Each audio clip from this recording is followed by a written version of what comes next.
My mother handed me a gift wrapped in silver paper, and 50 guests leaned in to watch me open it. This was my 10th wedding anniversary party, my home, my celebration.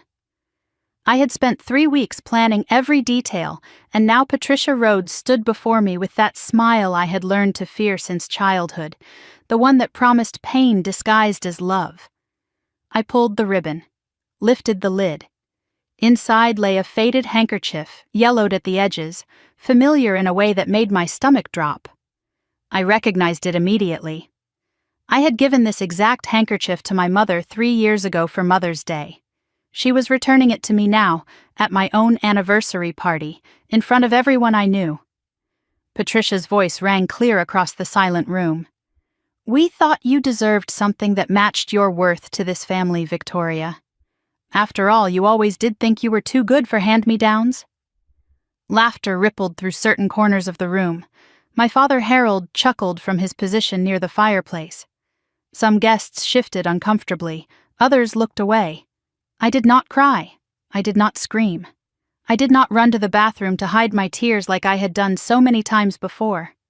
Instead, I reached into my blazer pocket, pulled out my phone, and connected it to the living room television. "Thank you, Mom and Dad." My voice was steady, almost pleasant. "Now let me give you my gift in return." The screen flickered to life. A video began playing, and the temperature in that room dropped 10 degrees. But before I tell you what that video contained, let me take you back 6 hours, to when this evening still had the illusion of being perfect. 2 o'clock that afternoon, I stood in my kitchen watching the catering team arrange appetizers on silver trays. Our home in Queen Anne, Seattle, glowed with the soft light of an October afternoon. I had spent weeks preparing for this celebration, choosing flowers, selecting music, crafting a guest list that balanced obligation with genuine affection. 10 years of marriage to Marcus Rhodes deserved recognition. 10 years of building a life together, of choosing each other every single day, of creating something real in a world full of pretense. I walked through the living room one final time, adjusting a flower arrangement, straightening a photograph. Everything looked elegant, simple, right. Then my hand moved to my blazer pocket. My fingers found the small USB drive I had been carrying for 2 months. Still there, always there. Marcus called it insurance. I called it the truth. I had hoped I would not need it tonight. I had hoped against 35 years of evidence that my parents might simply behave like parents for once. That they might smile genuinely, offer a kind word. Let me have one evening without the subtle cuts and calculated cruelty that had defined my childhood. I was wrong. I was always wrong about them. Marcus appeared in the doorway, watching me check the USB drive for the 3rd time that hour. His expression asked the question he did not need to speak aloud. "I do not know if I will use it," I admitted. "I just need to know it is there." He crossed the room and pulled me close. "Whatever happens tonight, I am proud of you. Whatever you decide." I leaned into his warmth. 12 years together, 10 of them married. He had watched my family wound me more times than I could count. He had held me after phone calls that left me shattered. He had never once told me to cut them off, never pushed me toward a confrontation I was not ready for. He simply waited, loved me, and prepared for the day I would finally be ready to protect myself. That day had come. I just did not know it yet. Our home represented everything I had built without my parents' help. A craftsman-style house we had saved for over 7 years. A life constructed through our own work, our own choices, our own love. I was 35 years old, a senior marketing director at a technology company, successful by any reasonable measure. Yet to my parents, I remained the disappointing daughter, the one who moved too far away, the one who married beneath her station, the one who thought she was too good for her own family. The irony was suffocating. For 10 years, I had sent money home every month. I had paid for my father's knee surgery when their insurance fell short. I had covered my mother's credit card debt not once but twice. I had funded my sister Megan's failed boutique business, her apartment deposits, her endless fresh starts. None of it was ever enough. None of it was ever acknowledged. The doorbell rang at 4:30. Guests were not expected until 6. My stomach tightened. I opened the door to find my parents standing on the porch, arriving 90 minutes early with the satisfied expressions of people who enjoyed catching others unprepared. "We wanted to help set up," Patricia announced, sweeping past me into the house without waiting for an invitation. "Goodness, Victoria, you look tired. Are you sleeping enough?" The first cut of the evening, delivered before she had even removed her coat. My father Harold followed, offering me a brief nod that served as his version of affection. He carried a small gift box, too small for anything meaningful, wrapped in silver paper with a bow that looked deliberately cheap.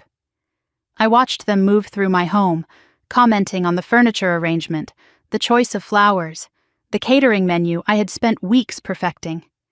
Each observation carried a subtle criticism. Each compliment contained a hidden barb.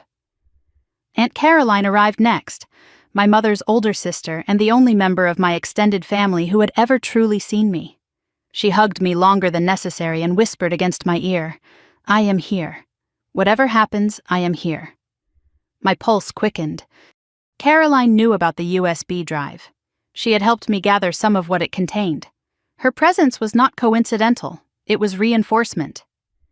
Megan arrived at 5:30, my younger sister, the golden child, the favorite.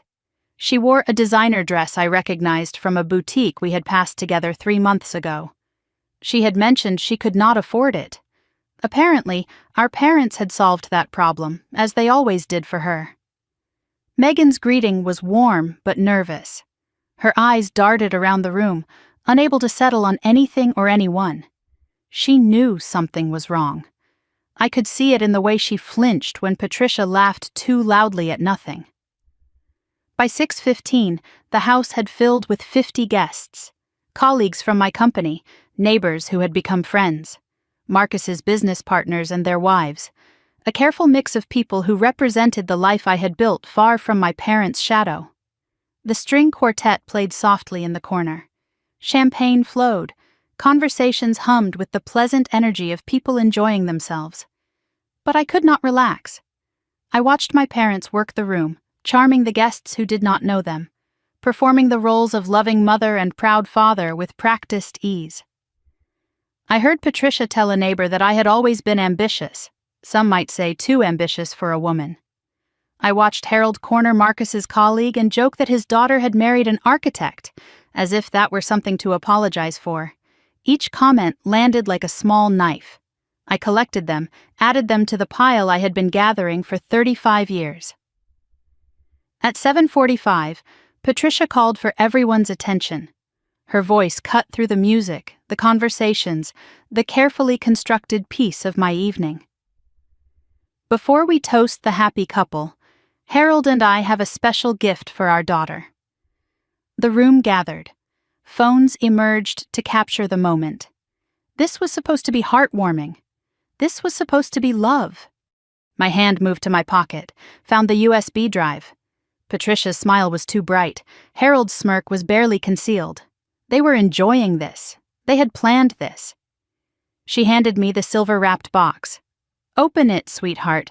We chose it especially for you." And I did. And inside lay a faded handkerchief. And my mother delivered her line about my worth to this family. And the room laughed or gasped or looked away in discomfort. And I made a choice. But before I tell you what happened when I pressed play, you need to understand something. You need to understand the 35 years that led to this moment. You need to understand why a daughter would stand in her own living room and expose her parents' secrets to 50 witnesses. You need to understand what they did to me. I was 5 years old the first time I understood I was not the favorite. It was a Tuesday evening in 1994. Our family sat around the dinner table in the house where I grew up, a modest colonial in a Connecticut suburb where appearances mattered more than truth. I had spent all day at school working on a drawing, a picture of our family holding hands under a yellow sun. I was so proud of it that I could barely eat my meatloaf. "Mommy, look what I made." I held up the paper with both hands, waiting for her smile, her praise, her love. Patricia glanced at my drawing for perhaps 2 seconds. "That is nice," she said, and set it aside without another look. Then she turned to my sister Megan, 3 years old and struggling with her peas, and spent the next 10 minutes praising her for eating her vegetables. "What a good girl you are, Megan. Look at you finishing your dinner. Daddy, look how well Megan is doing." I sat there holding my drawing, waiting for someone to notice. No one did. That night, I learned a lesson that would take me 30 years to unlearn. My best efforts were invisible. Megan's ordinary existence was cause for celebration. I was 5 years old, and I already understood that I would never be enough. The pattern only deepened as we grew older. Megan became the golden child, beautiful and delicate, someone the world wanted to protect. I became the scapegoat, too independent, too ambitious, too much of everything my parents did not want in a daughter. The double standards were constant and crushing. Megan failed 8th grade math. My parents hired her an expensive tutor and told everyone she was simply creative rather than academic, as if failure were a charming personality quirk. I received a B+ in honors chemistry the same year.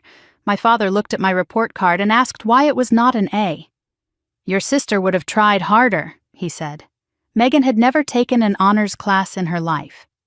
When Megan was 17, she crashed the family car into a mailbox after sneaking out past curfew.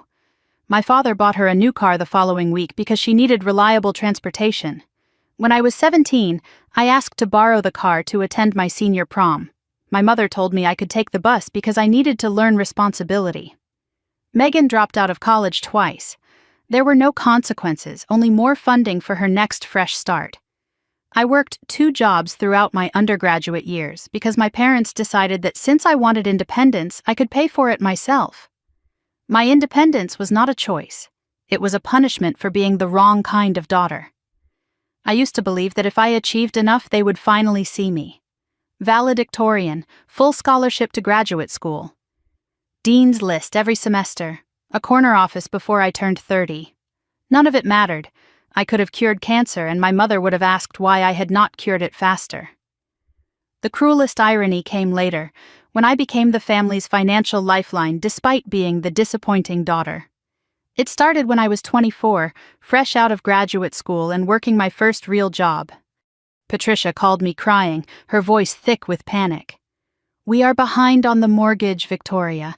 Please do not tell your father I called. I need $2,000 or we will lose the house." I sent the money that same day. It was the first of many transfers. Over the next 10 years, the requests multiplied. Harold's knee surgery cost $12,000 when their insurance denied the claim. Patricia's credit card debt required $8,000 to clear, and then another $8,000 2 years later, when she accumulated it again. Megan's boutique business needed $15,000 in startup capital. It failed within 6 months.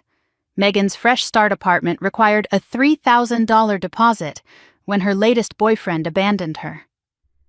I kept a spreadsheet, not because I wanted the money back, but because I needed proof that I was not the selfish daughter they claimed I was. 10 years of transfers. $120,000 given to the family that told everyone I had abandoned them. Not once did Harold or Patricia say thank you. Instead, they complained that my help came with strings attached, though it never did. They said the money was not enough, though it always was. They accused me of trying to control them through financial support, when all I wanted was to be seen as someone who loved them. I was funding the family that painted me as the villain. I was the monster in a story I was paying to maintain. But not everyone was blind to the truth. My grandmother Eleanor was the only person in my family who truly loved me without conditions. She was my mother's mother, a woman who had survived her own difficult marriage, and emerged with a clarity that Patricia never developed. I remember being 16 years old, crying in Eleanor's kitchen after another fight with my parents. They had forgotten my birthday, not overlooked it, not been too busy. Forgotten it entirely, while throwing Megan a surprise party for making the junior varsity cheerleading squad. Eleanor held me while I sobbed. Her hands were soft and papery, and she smelled like lavender and old books. "Your mother is broken in ways she will never admit," Eleanor said quietly. "But that brokenness is not your fault, Victoria. And fixing it is not your job." Eleanor was the only family member who attended my college graduation. The only one who sent cards that said "I am proud of you" without attaching conditions. The only one who called every Sunday after I moved to Seattle and actually listened when I answered. She died 3 years ago. Pancreatic cancer. Fast and brutal. I flew home the moment I received the diagnosis and spent her final weeks holding her hand, reading to her, trying to give back some fraction of the love she had shown me. Her last words to me still echo in my memory. "I left something for you," she whispered, her grip surprisingly strong. "Do not let them take it, Victoria. Promise me." I promised. I did not understand what she meant. I thought she was confused, speaking in metaphors about love or memories. I did not want her final days to be about money or family politics. I wanted her to go peacefully. She died believing I would receive her gift. She died trusting her own daughter to honor her wishes. After the funeral, Patricia told me that Eleanor's will had left everything to Megan. Grandma knew Megan needed it more, my mother explained with that practiced sympathy that never reached her eyes. "You understand? Do not you, Victoria? You are so independent. You do not need anything from anyone." I accepted this explanation. I was grieving. I was exhausted. I did not question why the grandmother who loved me most had left me nothing. That was my mistake. When I met Marcus, I finally understood what love was supposed to feel like. He saw me, not my achievements or my usefulness, me. We married 10 years ago in a small ceremony in Seattle. My parents complained about everything, the location, the venue, the food. They left early without saying goodbye. Over the decade, they found endless ways to diminish my marriage. "Marcus seems nice, but architects do not make real money." "When are you giving us grandchildren?" "Megan would be a better mother anyway." "Your house is cute. Megan's is bigger." Last year, Marcus held me after another phone call that left me hollow. "I love you," he said, "but I cannot watch them destroy you anymore." Something has to change. That conversation started everything. That was when I began collecting evidence. The truth emerged because of a mistake. Harold's mistake. 18 months ago, I received an email he had forwarded by accident. He meant to send it to Patricia but clicked my address instead. The subject line read, "Eleanor situation." The contents made my vision blur and my hands shake. She can never know about the real will. The lawyer agreed to lose the paperwork for $5,000. Victoria thinks everything went to Megan. Keep it that way. My parents had stolen my inheritance. They had bribed a lawyer. They had lied to my face while I was grieving my grandmother. I called Aunt Caroline that same night. She confirmed everything. "I witnessed that will, Victoria. Your grandmother left you $150,000. Your parents took it all. That was when the planning began. That was when I decided that the next time my parents tried to humiliate me publicly, I would be ready." Back in my living room, my finger pressed play. 50 guests watched. My parents had no idea what was coming.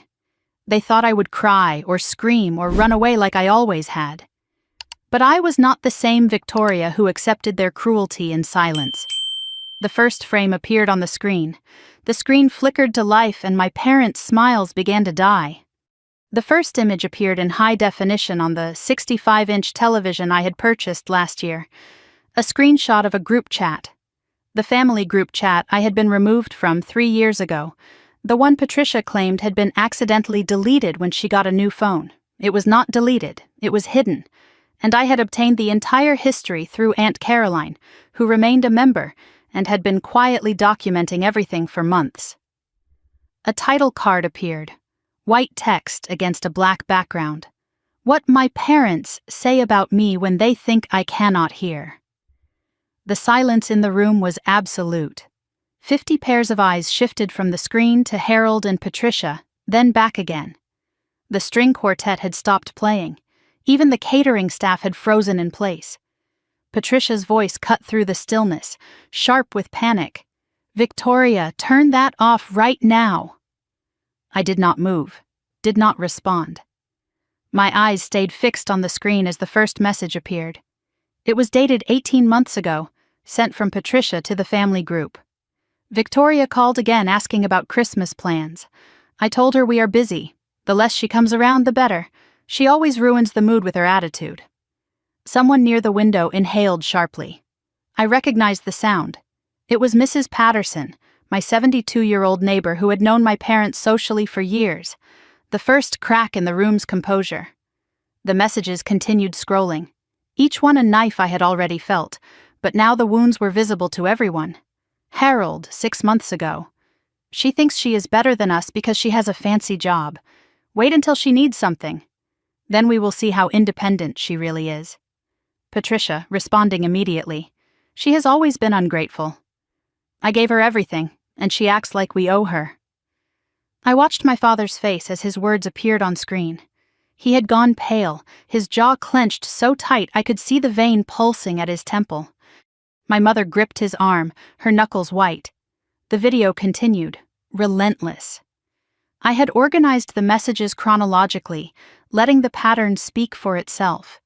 Years of contempt, years of mockery, years of two faces. One they showed the world, and one they showed each other when discussing me. I noticed something as the messages scrolled past. Megan's responses were different from our parents. She rarely participated in the attacks. Mostly she sent neutral replies or changed the subject. A few times she had written things like, "Maybe we should not say that," or "Victoria might see this somehow." Our parents had ignored her every time. I filed this information away. It would matter later. A new thread appeared on screen. This one was dated 3 months ago, and the subject made the room stir with discomfort. Patricia to Harold. "She invited us to her little party. Should we even go?" Harold's response. "We should go. Perfect opportunity to remind her of her place." Patricia again. "I have an idea for a gift. Something that will knock her down a few pegs in front of everyone." Harold. "I love how your mind works." The room temperature seemed to drop another 10 degrees. These were not impulsive comments made in anger. This was premeditation, 3 months of planning to humiliate me at my own anniversary celebration. Mrs. Patterson set down her champagne glass with a deliberate clink. The sound echoed in the silence. Her expression had shifted from festive confusion to something harder, something that looked like recognition. The video transitioned to a new section. Title card. Planning the anniversary gift. 3 months of preparation.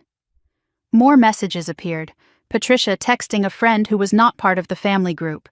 "Victoria gave me this ugly handkerchief years ago. I am going to wrap it up and give it back to her at her anniversary party. In front of everyone. She will be so humiliated." The friend's response made me pause. "Patricia, that is cruel. She is your daughter." My mother's reply was devastating in its casualness. She stopped being my daughter when she decided she was too good for this family. The friend never responded after that message. Even an outsider could see the cruelty for what it was. Harold's contribution appeared next, sent 1 week before tonight. What should we say when she opens it? Patricia's answer was precise. "I have been practicing. Something about her deserving what matches her worth." Make it sound like a compliment, but everyone will know what we mean. Harold's final message in the thread. Brilliant. She will probably cry. Good. She needs to learn some humility. They planned this for 3 months. 90 days of anticipation. 90 days of imagining their daughter's tears and finding joy in the image. I looked at my parents as these words hung on the screen. Patricia's face had gone white. She looked like someone watching their house burn down, helpless to stop the destruction. Harold stood rigid beside her, his earlier smugness replaced by something I had never seen on his face before. Fear. Patricia stepped forward, her voice rising to a desperate pitch. "This is enough. These are private family matters.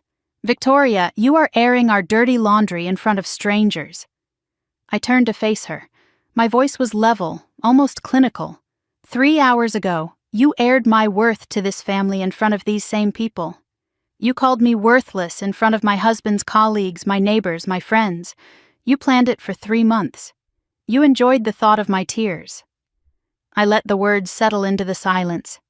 You wanted a public performance. Now you have one. Patricia pivoted, attempting to salvage her social standing. She turned to the guests with her practiced hostess smile, the one I had seen her deploy at garden parties and charity events for decades. I am so sorry, everyone. My daughter has always been dramatic. She clearly needs help. Let us just move past this and enjoy the evening. A voice cut through from near the fireplace. Sit down, Patricia. Everyone turned. Aunt Caroline stood with her arms crossed, her face set in an expression I had never seen directed at her younger sister. Decades of restraint had finally broken. I have watched you torture this girl for 35 years, Caroline said. Her voice carried to every corner of the room. Tonight, you are going to stand there and face what you have done. For once in your life, you do not get to control the narrative. Patricia's mouth opened, closed. For possibly the first time in her adult life, she had no response. Harold reached for his wife's arm. We are leaving, he announced, trying to summon authority into his voice. I spoke before they could take a step. The doors are not locked, but I would stay if I were you. The next part involves money. They froze, both of them. The word money stopped them like a physical barrier. I took a moment to observe the room. The social landscape had shifted completely in the past 10 minutes. Marcus stood near the kitchen doorway, his expression calm but his eyes bright with something like pride. He had known this moment would come. He had helped me prepare for it. Now he watched me claim my own dignity, and I could feel his support like a warm hand on my back. Megan had retreated to a corner near the staircase. She was crying, but not the way I expected. These were not tears of embarrassment for our parents. They looked like tears of relief, as if something she had carried for years was finally being acknowledged. The guests had separated into visible factions, some clearly uncomfortable, checking phones, avoiding eye contact. These were Harold and Patricia's social connections, people invested in the polished image my parents had cultivated. Others had moved closer to the screen, watching with an intensity I recognized. These were people who understood.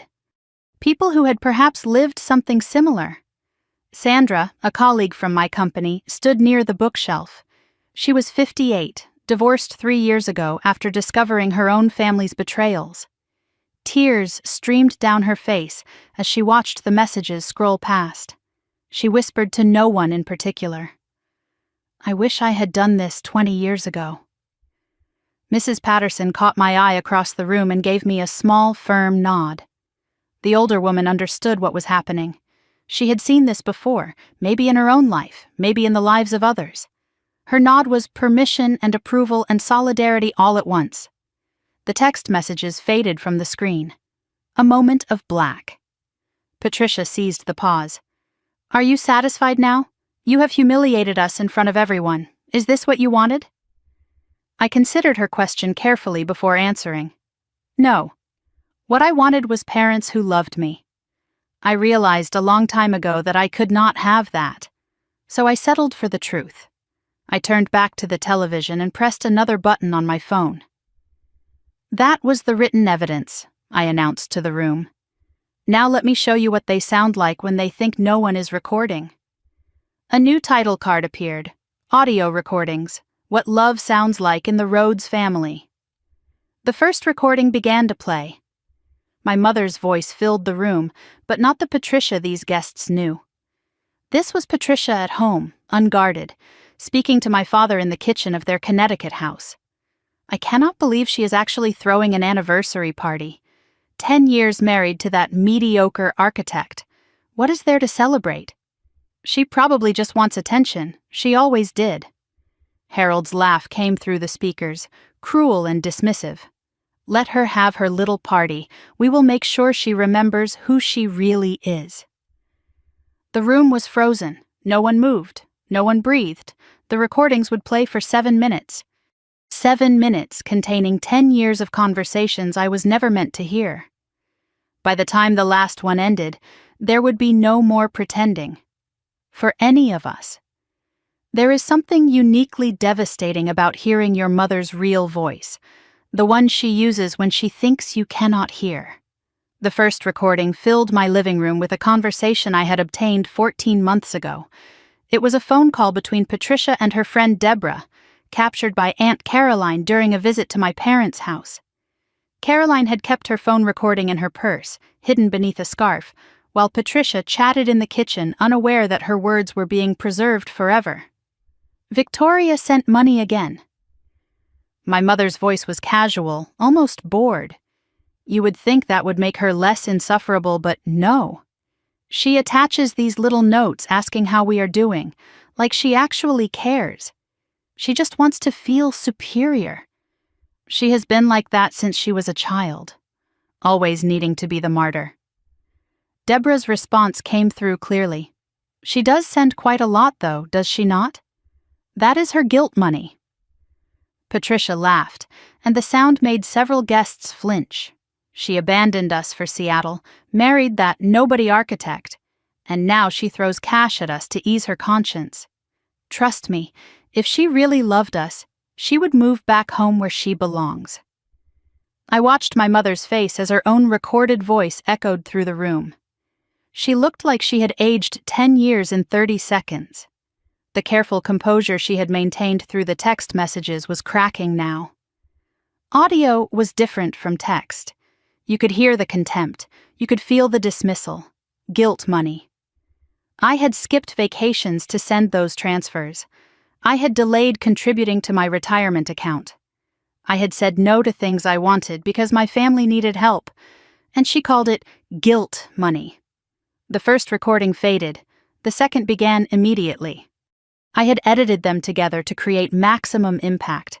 No pauses for breath, no moments for my parents to interrupt or deflect. Harold's voice now, speaking to his brother Richard on the phone.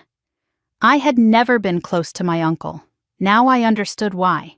She makes good money. That is the only thing she is good for. Harold's tone was dismissive, the way someone might talk about a disappointing investment. But you know what kills me? She acts like sending us a few thousand here and there makes her some kind of saint. My own daughter treats me like a charity case. Richard asked the question I had always wanted answered. How much has she sent over the years? I do not know. Enough.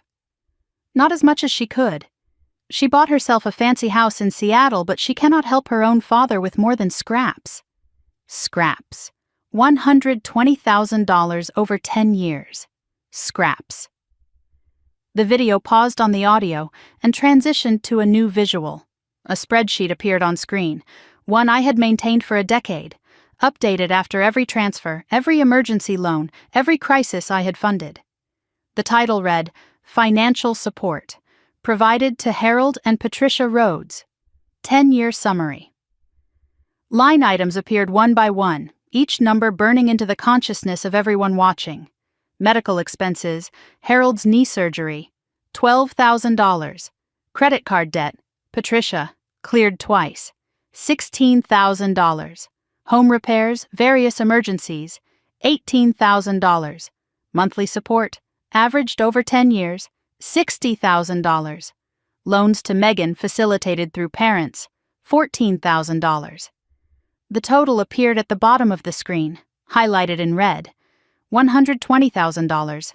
The number sat there glowing, undeniable. Concrete evidence of a decade of support that my parents had dismissed as scraps, as guilt, as not enough. Tom, Marcus's business partner, let out a low whistle from somewhere behind me. Jesus Christ, he muttered. The words carried in the silence. The spreadsheet faded. Recording 3 began. This one I had obtained only 3 weeks ago, the final piece of evidence I needed before tonight. Harold and Patricia on a phone call with each other. My father was at his golf club. My mother was at home. Neither of them knew that Aunt Caroline was visiting, her phone recording in the kitchen while Patricia chatted on speaker. I found it. Patricia's voice was bright with anticipation. The handkerchief she gave me.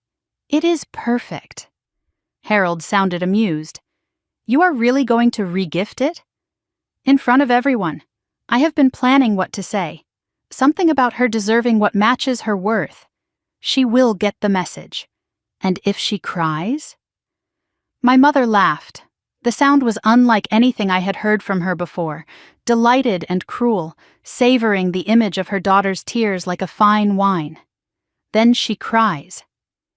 Maybe she will finally understand that she is not as special as she thinks she is. She has been showing off for years with her job and her house. Time someone reminded her where she came from. What if she makes a scene? Harold asked. Victoria? Patricia's dismissal was absolute. Please, she has never stood up for herself in her life. She will take it quietly like she always does. That is why it is so satisfying. The recording ended. The silence that followed was heavier than anything that had come before. I turned to face my mother directly. You were wrong about one thing. I do not take it quietly anymore. Patricia's lips moved, but no sound emerged.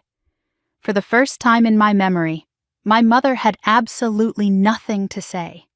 The social geography of the room had completely transformed. When the evening began, Harold and Patricia were respected guests, beloved parents celebrating their daughter's milestone. Now they stood isolated near the fireplace, a visible gap forming between them and everyone else. Mrs. Patterson had moved to stand near me, a deliberate positioning that spoke louder than words. She was choosing sides, and she was choosing mine. Sandra was openly crying now, tears streaming down her face as she shook her head slowly. She kept mouthing the same words over and over. I know, I know. Two women I recognized from Patricia's garden club edged toward the front door. One of them caught my mother's eye and immediately looked away, unable to maintain the connection. They would be gone within minutes. Marcus's mother, Helen, walked directly to my father. She was 70 years old, a widow who had raised her son alone after her husband died young. She had worked 2 jobs to put Marcus through college. She understood sacrifice. She understood family. Her voice was quiet, but it carried to every corner of the room. I have known your daughter for 12 years, Helen said to Harold. She is one of the finest people I have ever met. I am ashamed to be in the same room as you. She turned her back on my father and walked to me, pulled me into a hug, whispered against my ear, I am proud of you, sweetheart. Robert would be proud too. Robert was Marcus's late father, a man I had never met but felt I knew through the stories his wife and son told. A man who believed in truth and dignity and standing up for what was right. I felt tears threaten for the first time tonight. I blinked them back. I was not finished yet. Patricia finally found her voice.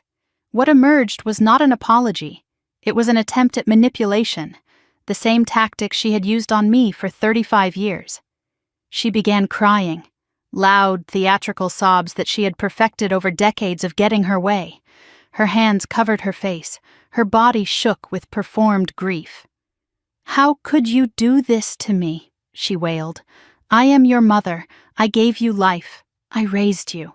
And this is how you repay me? By humiliating me in front of everyone? The old Victoria would have wavered. Would have felt guilt creep through her resolve.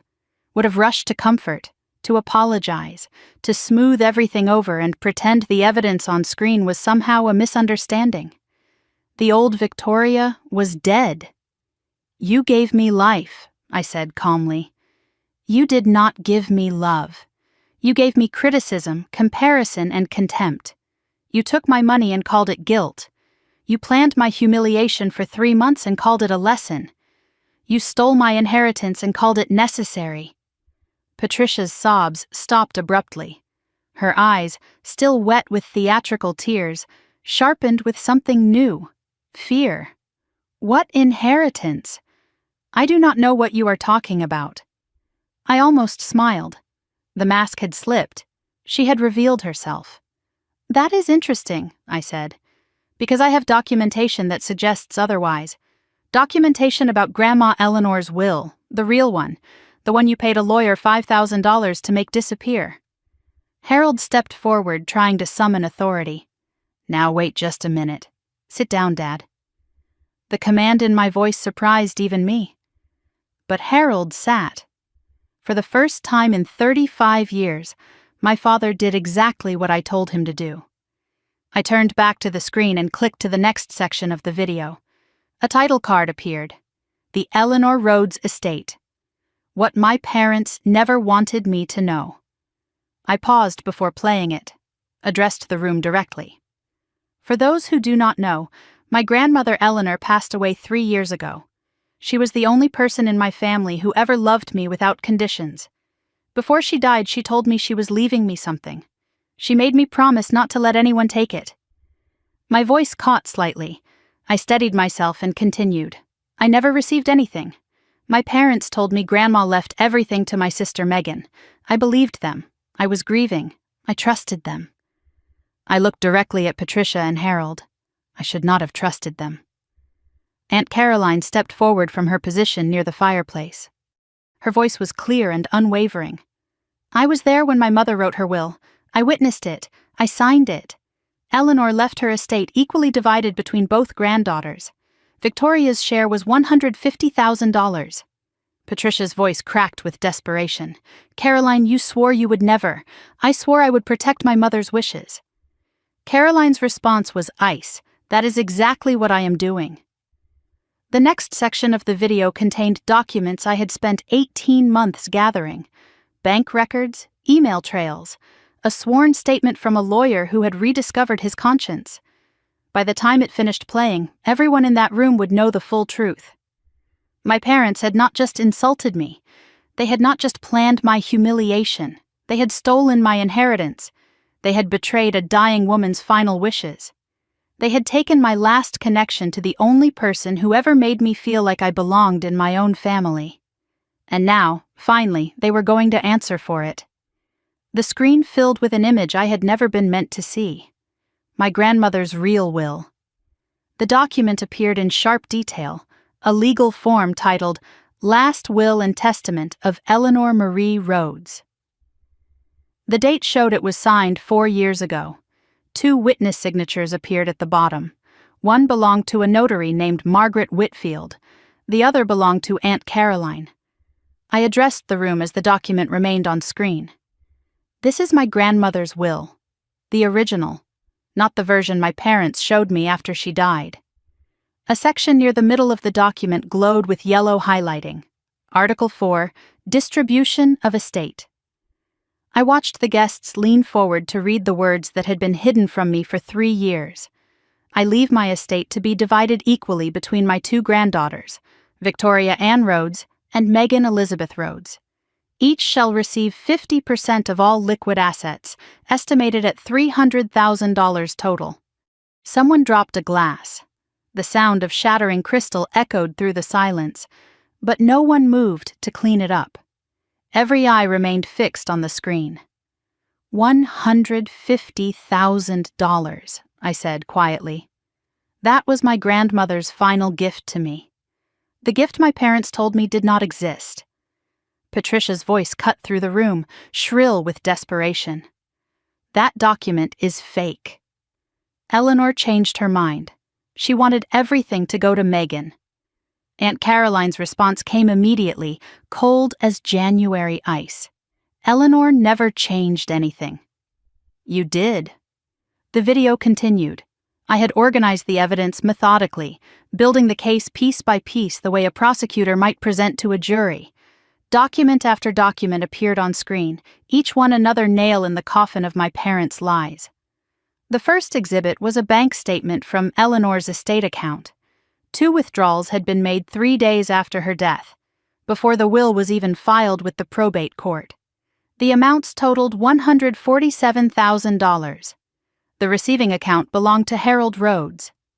The second exhibit was an email exchange that made several guests gasp audibly. The messages were between my father and a lawyer named David Chen. The subject line read, "Regarding the Rhodes estate. Confidential." Harold's first email appeared on screen. "We need the original will to disappear." My wife's mother was confused at the end. She did not mean to include Victoria. "Can you help us file a simplified version?" David Chen's response followed. "This is highly irregular. There could be consequences." My father's reply was damning in its casual corruption. $5,000. Cash. No consequences if no one finds out. The lawyer's final message in the thread: "I will see what I can do." I paused on this exchange, letting it burn into the memory of everyone watching. $5,000. That is what my inheritance was worth to my parents. That is what my grandmother's dying wishes were worth to them. $5,000 to make me disappear from her legacy. The next document appeared. A sworn affidavit from David Chen himself, obtained 2 months ago after my attorney contacted him about potential disbarment proceedings. The threat of losing his license had loosened his conscience considerably. His statement was brief, but devastating. "I was paid to suppress the original will and file an amended version. I deeply regret my involvement in this matter." I paused the video. The documentation would continue, but first I needed the room to understand who Eleanor was. Numbers and legal documents told part of the story. The rest required memory. 3 years ago, I said, my voice softer now, Swedish Medical Center in Seattle. I flew home the moment I learned the diagnosis. Pancreatic cancer, stage 4. The doctors gave her weeks, not months. The memories flooded back as I spoke. Eleanor's hospital room filled with flowers I had sent daily, the machines beeping their steady rhythm. The grandmother who had loved me unconditionally, reduced to a small figure in a large bed. She looked so fragile those final days, I continued. But her eyes were still sharp, still full of love. She held my hand with surprising strength for someone so close to the end. I could still feel the paper-thin skin of her fingers wrapped around mine, could still smell the lavender lotion the nurses applied to keep her comfortable, could still hear her voice, weakened but determined. She told me she had written everything down, that Caroline had a copy. She made me promise not to let them take what was mine. My voice caught. I steadied myself and continued. I should have asked what she meant. But she was dying. I did not want her last days to be about money or family drama. I wanted her to go peacefully. I looked at my mother, letting the weight of my next words fall directly on her. She died believing I would receive her gift. She died trusting her own daughter to honor her wishes. You let your mother die with that trust, Patricia. Then you betrayed it before her body was cold. Patricia flinched as if I had struck her. For a brief moment, something flickered across her face. It might have been shame, it might have been fear. Whatever it was disappeared quickly, replaced by the defiant expression she wore like armor. I returned to the video. One more revelation remained in this section. A title card appeared. Where did Victoria's inheritance go? A property deed filled the screen. An address in Portland, Oregon. The buyer's name was Megan Elizabeth Rhodes. The purchase date was 8 months after Eleanor's death. The purchase price was $285,000. The down payment was highlighted, $140,000. My parents used my inheritance to buy my sister a house, I announced to the room. They told me I received nothing because Grandma loved Megan more. In reality, they took my share and handed it to my sister, then told me I was too independent to need anything from anyone. The final piece of evidence in this section appeared, a screenshot of text messages between Patricia and Megan, dated 1 week after the house purchase closed. Patricia's message was clear and damning. Do not ever tell Victoria about where the down payment came from. She does not need to know. She has her fancy Seattle life. You needed this more. Megan's response gave me pause. Are you sure this is right, Mom? Grandma's will said both of us should get equal shares. Patricia's reply was dismissive. Grandma was old and confused. I knew what she really wanted. Victoria would not have appreciated the money anyway. She would just waste it on herself. The exchange ended there. Megan had not responded to that final message. I looked across the room at my sister. She stood near the staircase, trembling visibly, tears streaming down her face. She was shaking her head slowly, as if trying to deny what she was seeing. "I did not know," Megan whispered. The words were barely audible, but the room was so silent they carried to every corner. "Mom told me it was money from their savings. I did not know it was yours." Aunt Caroline stepped forward. She had been waiting for this moment for 3 years. "I need to explain something to everyone here," Caroline announced. Her voice carried the authority of someone who had held her tongue too long. "My mother Eleanor knew exactly what Patricia was capable of. That is why she made me witness the will. That is why she gave me a copy. She told me directly, if Patricia tries to cheat Victoria, you show them the truth." Caroline's expression hardened as she continued. Eleanor knew her own daughter. She knew because Patricia had done this before. The room stirred. A new revelation was coming. 23 years ago, when our father died, Patricia manipulated his estate too. She convinced him to change his will when he was on heavy medication in his final weeks. She got 70% of everything. I got 30. I could not prove anything then. I was too shocked, too grief-stricken to fight. Caroline looked at her sister with an exhaustion that spanned decades. "I promised myself I would not let you do it again, not to your own daughter, not to the only person in this family who actually loved our mother unconditionally." Patricia erupted, her voice cracking with rage. "You always took her side. Victoria was always your favorite. This is jealousy, pure jealousy. You could never accept that I was closer to Mother than you were." Caroline's response was devastating in its calm. "Eleanor was my mother. Victoria is my niece. I do not have favorites, Patricia. I have principles. You would not understand the difference." The silence that followed was absolute. Patricia had no response. The pattern of her behavior stretched back decades now, visible to everyone. This was not a single mistake or a momentary lapse in judgment. This was who she was. Harold finally spoke, his voice rough and defensive. "Everything we did for this family. Victoria did not need that money. She has a career, she has a house, she has a husband who provides. Megan had nothing. We were just evening things out." I stared at my father. "Evening things out." "Yes," he continued, apparently believing this explanation would help his case. "That is what parents do. We make sure all our children are taken care of." "You stole from one child to give to another," I said slowly. "You lied about a dying woman's wishes. You bribed a lawyer. You manipulated your own daughter's grief. And you call that taking care of your children?" Harold's jaw tightened. "You would not understand. You have always been selfish." A bitter laugh escaped me before I could stop it. "I have given you $120,000 over 10 years. I have given you everything except my dignity." I let the words hang in the air for a moment before finishing. "And tonight, I am taking that back too." The evidence was complete. The truth was exposed. My parents stood revealed as thieves who had stolen from their own daughter, liars who had betrayed a dying woman's trust. But I was not prepared for what happened next. My sister Megan, the golden child, the favorite, the one who had received everything I was denied, stepped away from the staircase and walked toward the center of the room. She stopped between me and our parents. Her tears had stopped, her hands had steadied. Something in her expression had changed. "I have something to say," she announced, "and I think everyone needs to hear it." My sister walked toward me, and I prepared for attack. I was wrong. Megan crossed the room with unsteady steps. Mascara streaked her cheeks. Her designer dress, the one our parents had undoubtedly purchased for her, was wrinkled where she had been clutching the fabric in her fists. She looked like someone waking from a very long sleep. I braced myself for what I expected.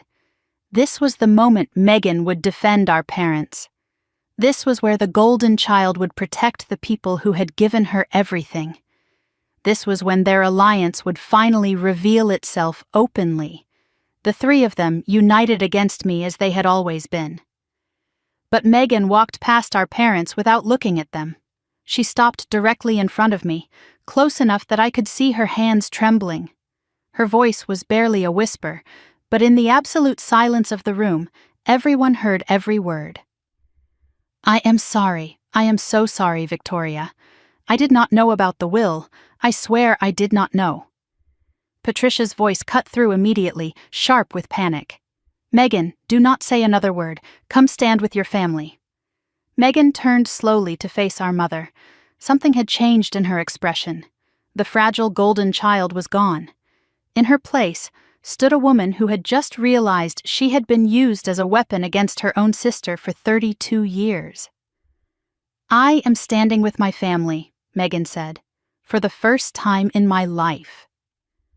The words landed like a bomb in the center of the room. Patricia staggered backward as if physically struck. Harold's face contorted with confusion and rage. Megan turned to address the guests directly. Her voice grew stronger as she spoke. "Everyone thinks I had it easy. The favorite daughter, the one who got everything, the money, the attention, the house in Portland." She paused, wiping her eyes with the back of her hand. "But I want you all to understand something. Being the favorite in my family was not a gift. It was a leash." She began explaining, and with each word, my understanding of my sister's life shifted and reformed. Every decision I have ever made was made by my mother, my college major. She chose it. I wanted to study veterinary science. She said that was a career for people without better options. So I majored in communications because she decided it sounded more impressive at dinner parties. My first apartment. She selected it. A building where one of her friends was the landlord so she could keep tabs on me. The boyfriend I dated for 4 years, David. She introduced us. She approved of his family's money. When he proposed, I wanted to say yes. She said no because his career was not advancing fast enough. She ended the relationship by telling his mother I was seeing someone else. I found out 6 months later. Megan's voice cracked, but she continued. "I wanted to be a veterinarian. Mom said that was beneath me. I wanted to live in Denver after college. Mom said I needed to stay close. I wanted to marry Ryan. Mom said he was not good enough for our family." She looked at me with something I had never seen directed my way before. Envy. "You escaped, Victoria. You built your own life in Seattle. You married someone you chose. You have a career you built with your own hands. I have spent 32 years being shaped into whatever Mom needed me to be at any given moment." I stared at my sister. For 3 decades, I had seen only the gifts, the praise, the obvious favoritism. I had never considered what strings might be attached, what price Megan might be paying for all that golden attention. "They controlled you with money," Megan said directly to me. "They controlled me with love, or what I thought was love. Both of us were trapped, Victoria, just in different cages." The room was utterly still. Even Patricia had stopped trying to interrupt. Megan took a breath. What came next was clearly harder for her to say. "I need to be honest about something. I did not know about the will fraud. But I am not innocent either." I waited, uncertain what was coming. "I knew they talked about you behind your back. I was in that group chat. I saw the messages, all of them. I never participated in attacking you, but I never defended you either. I told myself that staying neutral was enough." She shook her head slowly. It was not enough. Silence is not neutral. Silence is permission. The confession continued, each word landing with the weight of years. "I knew about the anniversary gift plan. Mom told me 2 weeks ago. She was so excited about it, so delighted at the thought of humiliating you in front of all these people.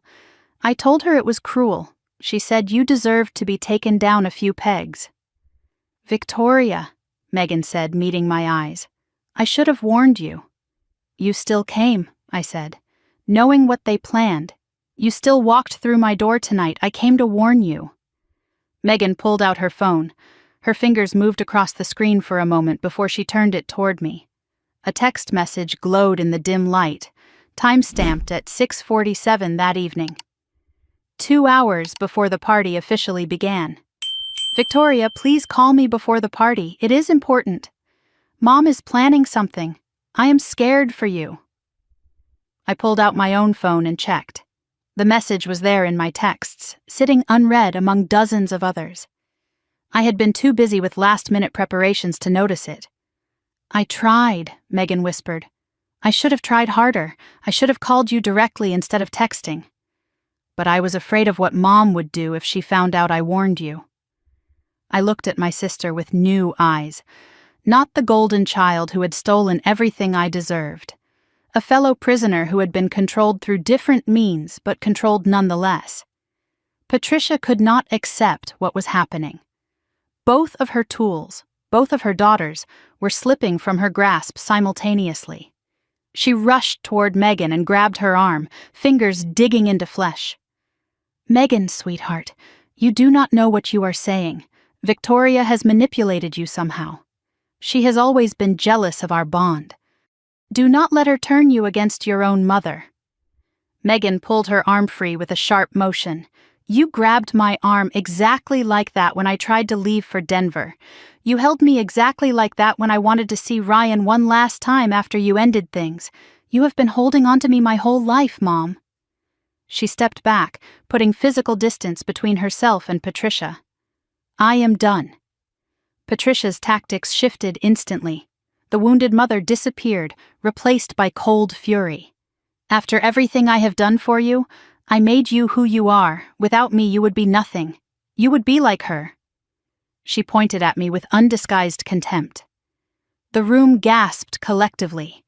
In her desperation, Patricia had revealed exactly how she viewed her older daughter. Nothing. I was nothing to her. I felt the word land, felt it try to find purchase in the old wounds. But something had shifted tonight. The old injuries no longer had power over me. My mother's opinion of me was finally, fully exposed to the light, and in that exposure, it withered. "Yes," I said calmly, "she might end up like me, successful, independent, free. What a tragedy that would be." Several guests laughed. Not cruel laughter, but the release of unbearable tension. Patricia's face twisted with humiliation. The social standing she had spent decades cultivating was collapsing around her in real time. I looked at my sister, really looked at her. For the first time in decades, I saw the exhaustion beneath the perfect makeup, the years of performing the role of ideal daughter, the relationships sacrificed on the altar of our mother's approval, the dreams abandoned because Patricia deemed them unsuitable, different prisons, same warden. "The house," I said, "the one they bought with my inheritance. I do not want you to lose your home because of what our parents did." Megan shook her head firmly. "I do not want it anymore, not knowing where the money came from. I will sell it and give you your share. Whatever it takes to make this right." "That is not what I want," I said. "Then what do you want?" I considered the question carefully before answering. "I want my sister back. The one I might have had if our parents had not spent 30 years turning us against each other." Megan's face crumpled. Fresh tears fell, but these were different from before. These were tears of relief, of release, of something long imprisoned finally breaking free. "I thought you hated me," she whispered. "Mom always said you resented me for being the favorite. She said you were jealous and bitter, and that was why you moved away. She said you wanted nothing to do with our family because you thought you were better than us." "I moved away because I could not breathe here," I said. "Not because of you. Because of them." The sisters stood facing each other. 30 years of manufactured division beginning to crack. 30 years of lies exposed in a single evening. Marcus appeared beside me and placed his hand on my shoulder. His presence grounded me, reminded me that I was not alone, that I had never been truly alone, even when my family made me feel that way. I had built a real family around myself. I just had not been able to see them clearly through the fog of the toxic one. Megan reached across the space between us. Her hand found mine. "I want to know you," she said. "The real you. Not the version Mom told me about. Not the villain in her stories. I want to know my actual sister." I felt tears threaten for the first time since my parents left the fireplace area. I blinked them back. I want that too. It was not forgiveness. Not yet. Too much had happened. Too many years had been poisoned. But it was a beginning. A door cracked open after being locked for decades. Harold had been silent throughout Megan's confession and our reconciliation. Now he stepped forward, positioning himself between his daughters and the guests. His voice carried the authority he believed he still possessed. "This is enough. Both of you have embarrassed this family beyond repair tonight. Victoria, you have destroyed any chance of reconciliation with your stunt. Megan, you have thrown away everything we built for you. Fine." He pulled out his phone, waving it like a weapon. "You want to play with money? Let us play. I am calling my lawyer right now. I will have both of you written out of everything. The family business, the house in Connecticut, the investments your mother and I spent 40 years building. You will get nothing from us. Not 1 cent. He began dialing, fingers jabbing at the screen. I smiled. It was not a kind smile. "Go ahead, Dad. Call your lawyer. But before you do, maybe you should hear what Marcus found when he started investigating your finances." Harold's finger froze over the screen. The color drained from his face. My husband had spent 2 years quietly gathering information. Not just about my parents' treatment of me, but about everything. The family business they claimed was thriving. The investments they constantly referenced. The financial empire they had lorded over their daughters for decades. Marcus had discovered it was all a lie, and Harold was about to learn that the daughter he called nothing was the only thing standing between him and complete financial ruin. I married Marcus for his kindness. I stayed married to him for his loyalty. But in that moment, watching him step forward to stand beside me, I discovered something else about my husband. He was capable of a patience and precision that terrified even me. Marcus positioned himself where the whole room could see him clearly. His hand found mine and squeezed once, a silent message of solidarity before he spoke. "Harold, before you call that lawyer, there is something you should know." He pulled out his phone and opened a folder, then turned the screen toward my father. "I have spent the last 2 years documenting everything your family has done to my wife. Every text message, every financial transaction, every lie you told her and every truth you hid." Harold's face shifted from defiance to uncertainty. "What are you talking about?" "I am talking about the real state of your finances. The ones you have been hiding from everyone, including your daughters." Marcus turned to me. His expression was tender but resolved. "I should have told you sooner, Victoria. But I needed to be certain. I needed proof that could not be denied or explained away." "Proof of what?" "That your parents are not just cruel, they are broke, and they have been using you to stay afloat for years." The words hung in the air. I stared at my husband, trying to process what he was saying. My parents had always presented themselves as comfortable, secure, successful, the family business, the investments, the retirement portfolio they mentioned at every holiday gathering.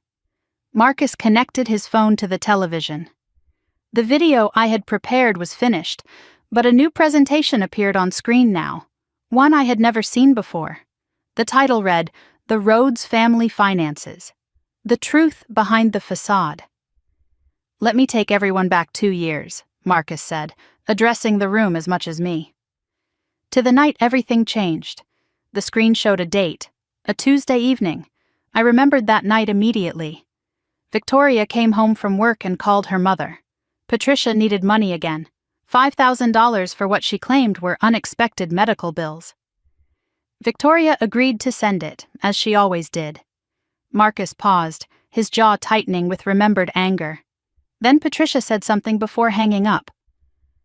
"I suppose we should be grateful you are good for something." I remembered those words. They had cut deeper than usual that night. though I could not have explained why. Maybe it was the casualness of the cruelty. Maybe it was the exhaustion of years spent giving everything and receiving nothing in return. I found Victoria in our bathroom that night, Marcus continued. She was crying and trying to muffle the sound so she would not disturb me. My wife was hiding her tears in her own home because she had been trained her entire life to believe her pain was an inconvenience to others. The room was absolutely silent. I felt heat rising in my cheeks, the vulnerability of having this private moment exposed. But I also felt something else. Seen. Finally, completely seen. I held her until the tears stopped, Marcus said. Then I told her this had to end. She said they were her parents, that family does not end. I told her they were not acting like family. They were acting like parasites, and I was going to prove it. Marcus advanced to the next slide. Financial documents filled the screen. The next morning I started a spreadsheet. I tracked every dollar Victoria sent home. Every phone call that left her diminished. Every visit that ended with her questioning her own worth. But I also started investigating their claims about money. The family business, the investments, the comfortable retirement. He looked directly at Harold. None of it was true. Document after document appeared on screen. Tax records, bank statements, court filings. Marcus had been thorough in ways I never could have imagined. Your family business, he said to Harold. The property management company you have bragged about for decades. It has been operating at a loss for 7 consecutive years. The only reason it has not collapsed entirely is regular infusions of cash from what you called private sources. Marcus highlighted a column of deposits. Those private sources were Victoria. Her money, sent to help with medical bills and home repairs, was actually being funneled into your failing business to keep up appearances. I stared at the numbers. Years of sacrifice, redirected to prop up my father's ego. The presentation continued. Your investment portfolio. Patricia tells everyone you have $400,000 in retirement savings. The reality is $82,000, most of it tied up in an underwater property you cannot sell without taking a massive loss. More documents appeared. Credit card statements from 6 different accounts. Combined credit card debt. $67,000. You have been making minimum payments only for years. The interest alone is crushing you. Marcus turned to face the room. Harold and Patricia Rhodes are not wealthy. They are drowning. And the only reason they have kept their heads above water is Victoria. I felt something shift inside me.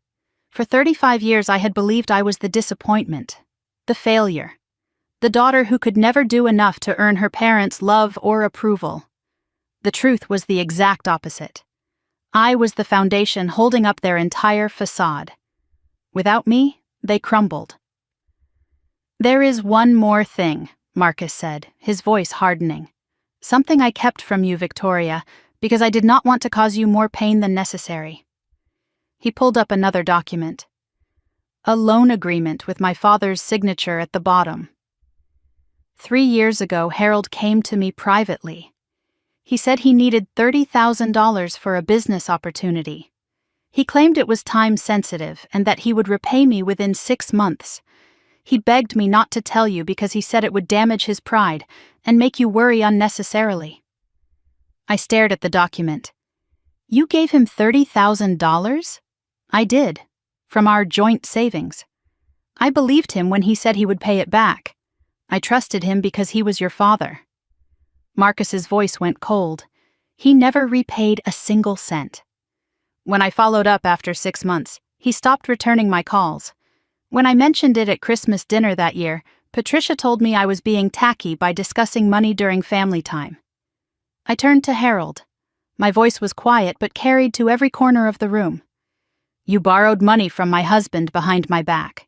You took it from our savings, from our future. And then you called me selfish for not giving you more. Harold opened his mouth, but no sound emerged. For once in his life he had no defense. Marcus was not finished.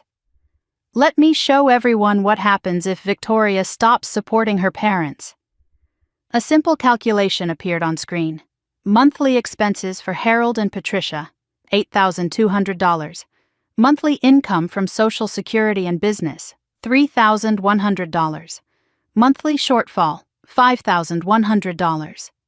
He let the numbers sink in before continuing. For the past decade, Victoria has been covering that gap. Without her, they cannot make mortgage payments. They cannot service their credit card debt. They cannot maintain the lifestyle they have built their entire identity around. Marcus faced my parents directly. These people who called my wife selfish and ungrateful, who planned for 3 months to humiliate her at her own anniversary party, who stole her inheritance and mocked her worth in front of 50 guests, cannot survive financially without her support. I looked at my father and mother with new understanding. "You needed me," I said slowly. "All this time. Every insult, every comparison to Megan, every deliberate humiliation. And you needed me to survive. You just could never admit it." Patricia's voice was barely a whisper. "We would have managed somehow." "No," Marcus said flatly. "You would not have. The numbers do not lie. The only liars in this room are you." Harold looked at his phone, the lawyer's number still glowing on the screen. His threat to disinherit us now seemed pathetic, a man with nothing threatening to take away nothing. His voice cracked when he finally spoke. "You had no right to dig into our private finances. This is illegal. This is an invasion of privacy. Public records, Harold." Marcus's response was ice. Tax filings, property records, court documents from that lawsuit you lost 4 years ago, the one you never told Victoria about. "Everything I found is legally accessible to anyone who knows where to look." Harold's phone slipped from his fingers and clattered on the hardwood floor. He looked suddenly old, diminished, the patriarch reduced to a debtor caught in his own web of lies. I watched my father shrink before my eyes. I felt nothing, not satisfaction, not pity, just clarity. "I think," I said to the room, "it is time I made some things very clear." There is a silence that comes before transformation. A held breath between who you were and who you are about to become. I stood in the center of my living room, the room Marcus and I had spent 3 years renovating together. The home we built with our own hands, our own savings, our own dreams. The life I created despite every obstacle my family placed in my path. 50 faces watched me, some sympathetic, some shocked, some deeply uncomfortable with everything they had witnessed, all waiting to see what I would do next. My parents stood near the fireplace, diminished and exposed, the emperor and empress revealed to have no clothes. Their financial empire was a lie, their moral authority was a joke. Their power over me existed only because I had allowed it to exist. Megan stood beside Aunt Caroline now, separated from our parents by more than physical distance. She had chosen her side. For the first time in our lives, we were on the same team. Marcus squeezed my hand once, then released it. This moment belonged to me alone. I took a breath. 35 years of swallowed words rose in my throat. But this was not about venting decades of pain. This was not about rage or revenge. This was about clarity, about finally drawing lines that should have been drawn long ago. "I have something to say," I announced, "and when I am finished, there will be no discussion, no negotiation, no second chances." The room held its breath with me. Let me begin by telling you what I have given this family over the past 10 years. I did not need notes. These numbers were carved into my memory, etched there by every sacrifice, every delayed dream, every moment I chose my parents' needs over my own. $120,000 in direct financial support, medical bills, credit card debt, home repairs, emergency loans that were never repaid. I let the number hang in the air before continuing. $12,000 for your knee surgery, Dad. $16,000 for Mom's credit card debt, twice, because apparently once was not enough to teach fiscal responsibility. $15,000 for Megan's boutique that lasted 6 months before collapsing. Megan flinched, but did not look away. She was bearing witness to her own cost in this equation. $30,000 that my husband lent in good faith from our joint savings that you never repaid and clearly never intended to repay. I took another breath. $150,000 in inheritance that you stole from me. Money my grandmother specifically left for me. Money you diverted to buy a house while telling me I was too independent to need anything. I let the silence stretch for a moment before delivering the total. By my calculation, you have taken approximately $300,000 from me over the past decade. $300,000. And in return, you gave me a regifted handkerchief and a lifetime of being told I was never enough. Patricia opened her mouth to speak. I raised my hand to stop her. Here is what ends tonight. I counted on my fingers as I spoke, making each point visible and undeniable. 1. The monthly transfers. For 5 years I have sent you $2,000 every month to help with your expenses. That stops tonight. The last transfer was made 3 weeks ago. There will not be another. Patricia's face contorted with panic. Her mouth opened again, but I continued before she could interrupt. 2. The health insurance supplement. I have been paying $400 monthly toward your Medicare gap coverage. That ends tonight. You will need to make alternative arrangements. Harold's already gray face went grayer still. 3. The emergency fund. Whenever you called with a crisis, and there was always a crisis, I sent money within 48 hours. That fund is now permanently closed. My voice remained steady and calm. 4. The emotional labor. The phone calls where I listened to complaints about my inadequacy. The visits where I was treated like an unwelcome guest in my own family. The holidays where I sat silent while you praised Megan and pretended I did not exist. All of that is finished. I looked directly at my mother. You no longer have access to my money, my time, or my emotional energy. As of this moment, the Bank of Victoria is permanently closed. A few guests exhaled with audible relief. Someone near the back of the room whispered a single word. Finally. Patricia found her voice, raw with desperation. You cannot do this. We are your parents. You cannot just abandon us. I am not abandoning you, I said evenly. I am setting boundaries. There is a difference, I continued, my tone measured and deliberate. If you want any relationship with me going forward, here are my terms. I held up one finger. First, a genuine written apology. Not for getting caught tonight, not for how I supposedly perceived your behavior. A real apology that specifically acknowledges what you did. The financial manipulation, the emotional abuse, the theft of my inheritance, the humiliation you planned for 3 months. You will put it in writing and you will mean every word. Second finger. Second, full repayment of the $30,000 loan to Marcus. You borrowed it. You will repay it. I do not care if it takes you 10 years. Third finger. Third, documentation that my grandmother's inheritance has been returned. Either the original $150,000 or the proceeds from selling the Portland house. Fourth finger. Fourth, 12 months of consistent, respectful behavior. No manipulation, no guilt trips, no comparing me to Megan. No passive-aggressive comments disguised as parental concern. 1 full year of treating me like a person you actually respect. I lowered my hand. Meet these conditions, and we can discuss rebuilding some kind of relationship. Fail to meet them, and this conversation tonight is the last meaningful conversation we will ever have. Harold's voice was rough with indignation. That is blackmail. No, Dad. That is consequences. You have never experienced them before. I understand the confusion. The room shifted around us. Something in the air changed as my declaration settled into everyone's consciousness. Mrs. Patterson stepped forward. Tears glistened in her 72-year-old eyes. I have watched you for 8 years, Victoria. Every holiday you drove your parents around town. Every crisis you dropped everything to handle. I always wondered why they never seemed grateful for any of it.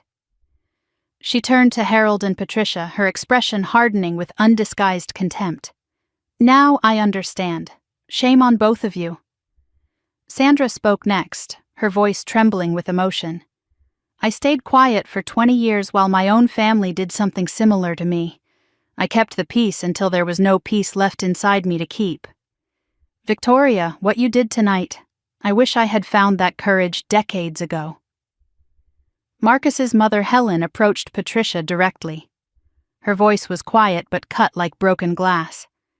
"I raised my son to be kind, to be generous. You raised your daughter to be kind and generous too. And then you used those qualities to drain her dry. That is unforgivable." More voices joined the chorus. Neighbors who had smiled at Harold and Patricia for years now stood with me. Colleagues who knew nothing of my family history until tonight now understood everything. The social fabric around my parents shredded completely. These people would not invite them to dinner parties anymore, would not wave from across the street with the same friendly warmth. The reputation my parents spent decades building was ash. I watched them realize this, watched them understand that the cost of tonight extended far beyond money or family relationships. Patricia made one final attempt. Her voice cracked with something that might have been genuine emotion, or might have been her most desperate performance yet. "Victoria, please, I am your mother, I made mistakes, but I love you. Does that not count for anything?" I looked at my mother's face, searched for the love she claimed to feel, searched for the mother I had always wanted her to be. I found only a woman who had learned too late that cruelty has consequences. "You had 35 years to love me, Mom. You chose not to. You chose criticism over encouragement, control over connection, Megan over me. And when you had the chance to give me one kind moment at my own anniversary party, you chose humiliation instead." My voice finally softened, not with forgiveness, with finality. "I am done waiting for you to love me. I am done earning affection that should have been freely given. I am just done." I turned to address the room. The party continues. The bar is still open. My parents are leaving. Harold and Patricia walked to the door in silence. They passed through the entrance I had decorated with anniversary flowers, past the guests who would never see them the same way again, into a night that would be the first of many without their daughter's support. As their car pulled away from my home, I felt something I had not experienced in 35 years. Space, room to breathe. The beginning of a life where I no longer performed for people who would never applaud. The sound of my parents' car fading down the street was the most beautiful music I had ever heard. For a long moment after they left, no one in the room moved. The space held the shape of everything that had just happened. The accusations, the evidence, the declaration, the departure. 50 people stood frozen, uncertain what came next. Then Mrs. Patterson raised her champagne glass. Her 72-year-old voice rang clear and strong across the room. "To Victoria and Marcus, 10 years of marriage, and to finally telling the truth." A ripple of laughter moved through the guests. Nervous at first, then genuine. Glasses rose throughout the room. People drank. The spell that had held everyone captive finally broke. I felt my knees weaken beneath me. Marcus appeared at my side instantly, his arm wrapping around my waist to steady me. "You did it," he whispered against my ear. "It is over. Is it?" I was not sure. The confrontation had ended, but the aftermath stretched ahead of me, unknown and uncertain. "The hard part is over," Marcus said. "Everything else is just living." The string quartet, silent throughout the entire confrontation, began playing again. Soft jazz. Something light and easy. The catering staff resumed their circulation with trays of appetizers. The party impossibly continued. I realized I was trembling, not from fear or anger anymore, from release. 35 years of held tension finally letting go all at once. What happened next surprised me. As the guests recovered from the shock of the evening, they began approaching me, not with pity or awkward condolences, with recognition. Sandra pulled me aside near the kitchen doorway. Her eyes were still red from crying. My father cut me out of his will because I married a man he did not approve of. 23 years ago. I have never told anyone at work. But watching you tonight, I felt like I could finally breathe. A neighbor named David Chen, not the corrupt lawyer but a different man entirely, shared his own story. His mother had played his siblings against each other for decades, manipulating them with money and guilt. He finally stopped all contact 5 years ago. Best decision I ever made, he said quietly. Hardest, too. But worth every difficult moment. Mrs. Patterson took her turn, her voice low and meant only for me. My sister and I did not speak for 15 years because of our mother's manipulation. She died before we could reconcile. I have spent every day since wondering what would have happened if one of us had been brave enough to do what you did tonight. I listened to each story, each confession, each thread connecting me to others who understood what it meant to choose yourself over family dysfunction. I thought I was the only one, I admitted. Sandra shook her head. We are everywhere. We just do not talk about it. You gave us permission to start. Later, I found myself on the back porch, needing a moment of quiet away from the crowd. The October air was cool against my flushed skin. Seattle stretched below, city lights glittering against the darkness. Aunt Caroline appeared beside me and pressed a fresh glass into my hand. Non-alcoholic wine. She had noticed I had not eaten anything all evening. You did good, sweetheart. She leaned against the railing beside me. I do not feel good. I feel hollow. That is normal. You just dismantled 35 years of dysfunction in a single evening. The relief takes time to arrive. We stood in comfortable silence for a moment. Then Caroline spoke again. Your mother was not always like this. When we were young, she was different, softer somehow, funnier. I turned to look at her. I had never heard this before. What happened to her? Our father happened. He controlled everything in our house. Money, decisions, affection, all of it flowed through him and him alone. Patricia learned from watching him that love was conditional. That family was a competition with winners and losers. When she finally escaped his house, she did not know any other way to live. Caroline sighed deeply. I am not making excuses for what she did to you. What she did is unforgivable. But I want you to understand something important. Your mother is a broken person who breaks others because she does not know how to heal herself. That brokenness is not your inheritance. You can choose to be different. I absorbed her words. My mother's cruelty had a history, a context. Understanding it did not excuse anything, but it explained how a mother could treat her own daughter the way Patricia had treated me.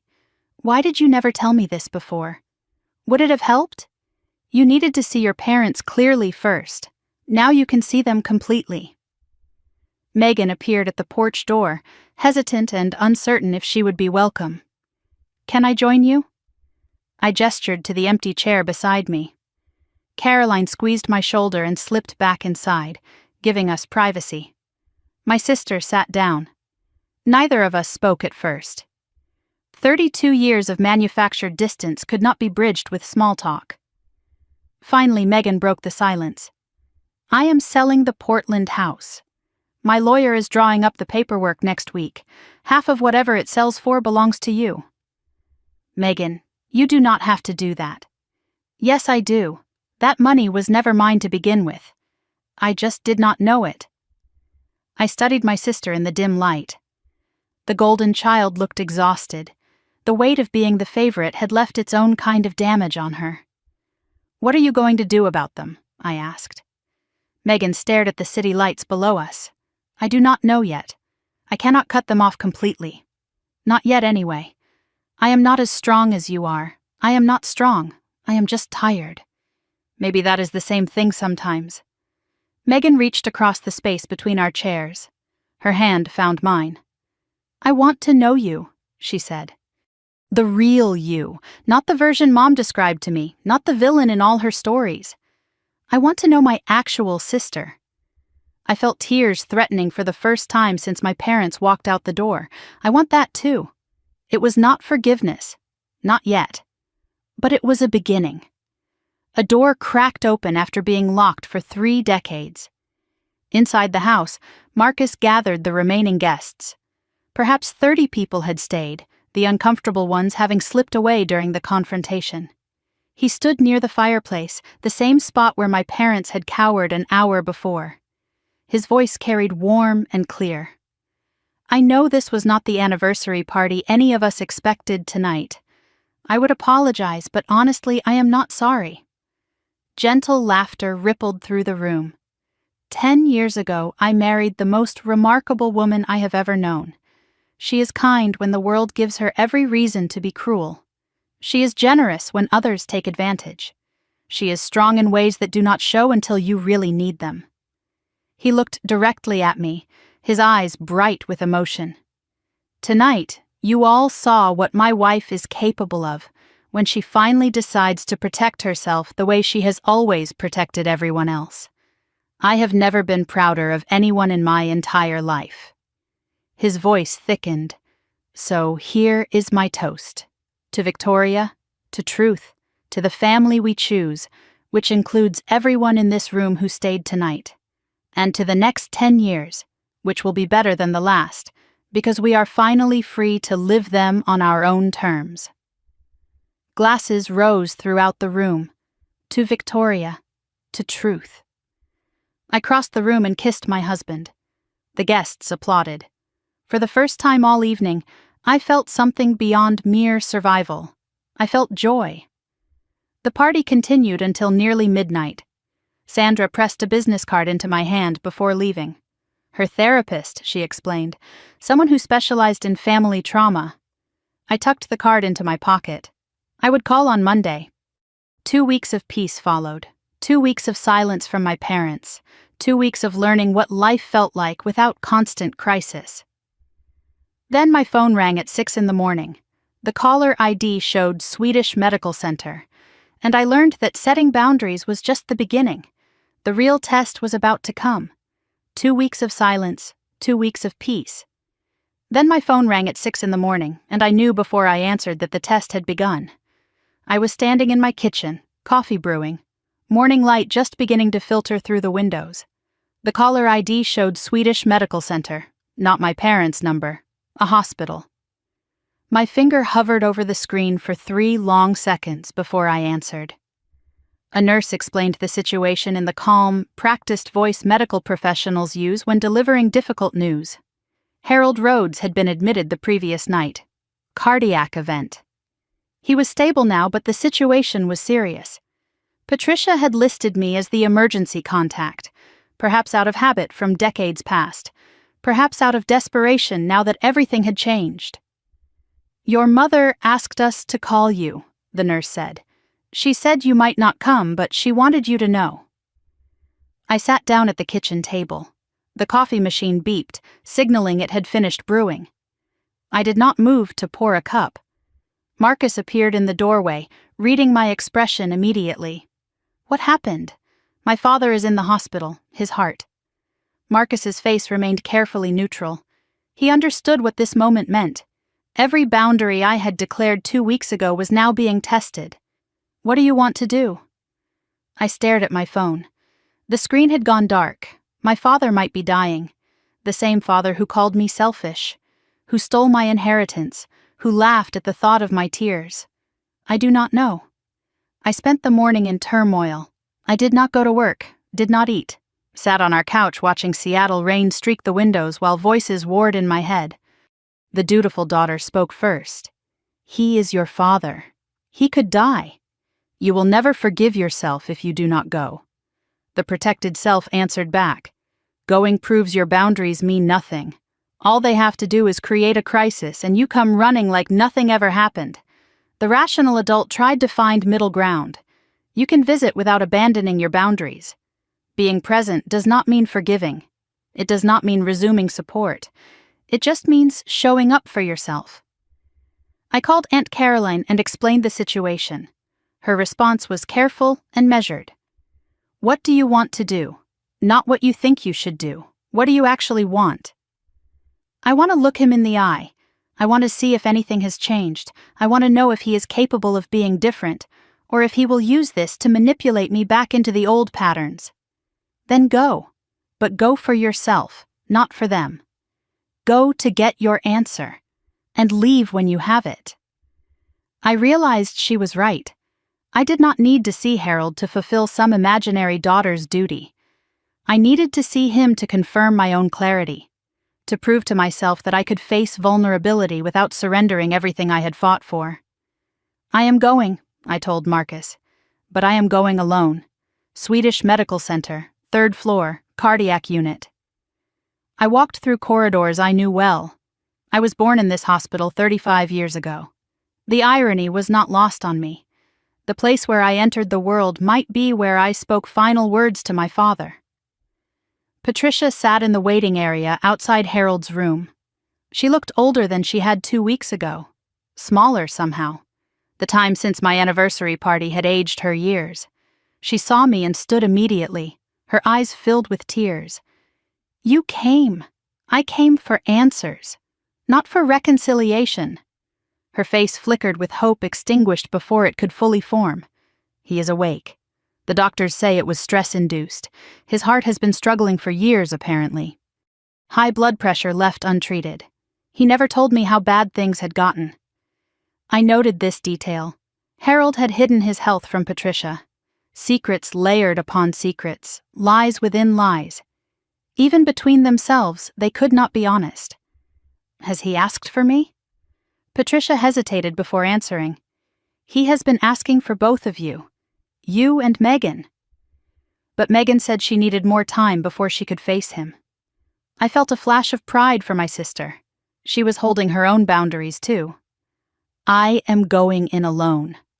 Patricia reached for my arm as I moved toward the door. Please, Victoria, please be gentle with him.